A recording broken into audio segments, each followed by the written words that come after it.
12-12-24 এটি কিন্তু একটি স্মরণীয় দিন ছিল। আর এই স্মরণীয় দিনে প্রচন্ড ঠান্ডা ছিল মুন্সিগঞ্জে। আর এই ঠান্ডার মধ্যে আমি কেন শাড়ি পরেছিলাম চলো সেটাই শেয়ার করি। এফিদি উস্তাদ তাদের আজকে গ্র্যান্ড লঞ্চিং ছিল।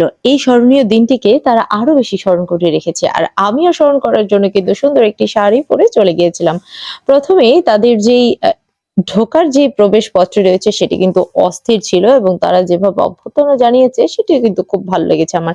তবে আমি রেস্টুরেন্টের ভিতরে ঢোকা মাত্রই দেখলাম যে এত এত বেশি তাদের কাস্টমার, আজকে প্রথম লঞ্চিং ছিল এবং আজকে এত বেশি কাস্টমার যে পাড়া দেওয়ার জায়গা ছিল না। তবে তাদের যে কর্নার গুলো রয়েছিল প্রত্যেকটা কর্নার কিন্তু খুবই অ্যাস্থেটিক এবং আমার কাছে কিন্তু অনেক বেশি ভালো লেগেছে। যারা আমার মতো পিকচার ক্লিক করতে চান তাদের কাছে অবশ্যই এটি ভালো লাগবে।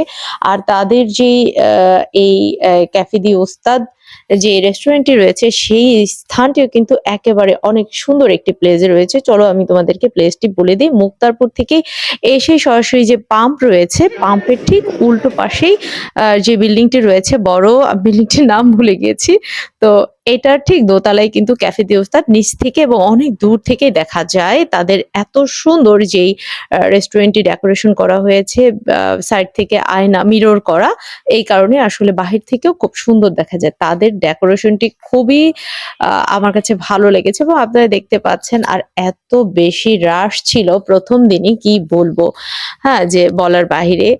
তো আমরা আসলে ভিডিও ক্যাপচারই করতে পারছিলাম না। আমরা কেক কাটাকাটি করার পরে কিন্তু এখানকার আমি যে একটি স্যুপ ছিল সেটি কিন্তু ট্রাই করলাম। তবে হ্যাঁ, আমি কিন্তু খাবার রিভিউটি আজকে দিব না, আরো একদিন কিন্তু খাবার রিভিউটি আপনাদেরকে দিয়ে দিব। সেটার জন্য কিন্তু অবশ্যই আমার পেজে ফলো দিয়ে রাখতে হবে। আজকে কিন্তু তাদের একটি স্পেশাল অফার ছিল, সেই অফারটি কিন্তু আমি উপভোগ করার চেষ্টা করছিলাম, আপনাদেরকে দেখানোর চেষ্টা করছি। কারা কারা খেয়েছেন এবং এই ওপেনিং এ গিয়েছেন সেটি কিন্তু অবশ্যই আমাকে কমেন্টে জানিয়ে দিবেন। আমার কাছে কিন্তু আসলেই তাদের যে স্যুপটা আমি ট্রাই করেছিলাম সেটার নাম্বার আমি আজকে দিচ্ছি না, কারণ আমি আজকে খাবার রিভিউ দিব না। তবে তাদের যে কর্নার গুলো সত্যিকার অর্থে আমার কাছে অনেক ভালো লেগেছে। এই যে দেখেন বাহিরে কিন্তু সেলফি একটি স্টিক দিয়েছে, তারা সেলফি একটি কর্নার করেছে। এই কর্নারটি আসলেই আসলেই কি বলবো, খুবই একদম ক্লাসি একটি। অন্যান্য রেস্টুরেন্ট গুলোতে আসলে দেখা যায় তাদের এই যে এই কর্নারটির কথা আসলে বলছিলাম, এই কর্নারটি আমার কাছে এই রেস্টুরেন্টের সবচাইতে বেশি সুন্দর একটি কর্নার লেগেছে। কারণ উপরে যে লাইটিংটা এবং সাইড থেকে যে মিরর গুলো, দেন হচ্ছে গ্লাসটা, সব মিলিয়ে অসাম। তবে ভিডিওটা ওরকম না আসলেও এখানে আপনারা যারা যাবেন এইখানে একটা ছবি ক্লিক করতে কিন্তু ভুলবেন না। এটা কিন্তু আমার কাছে ভালো লেগেছে এবং প্রত্যেকটি কর্নারই ভালো লেগেছে। যারা যারা যেতে চান তারা কিন্তু অবশ্যই যাবেন। এবং তামিম ভাই কিন্তু এটার ওনার, কয়েকজনই রয়েছেন, তামিম ভাই বিশেষ করে আমাকে ইনভাইট করেছিলেন, আমি গিয়েছি তার ওনারেই। তো তারপরের যে গল্প, ভাই কি হয়েছিল আমার সাথে একটু দেখবেন। আগুন ধরে গিয়েছিল পুরো। কোথায় আগুন ধরেছিল আসলে 7 তলার উপরে হেঁটে হেঁটে গিয়েছিলাম, আমার পা তো একেবারে শেষ। কিসের জন্য গিয়েছিলাম হাতে তো দেখতেই পাচ্ছেন।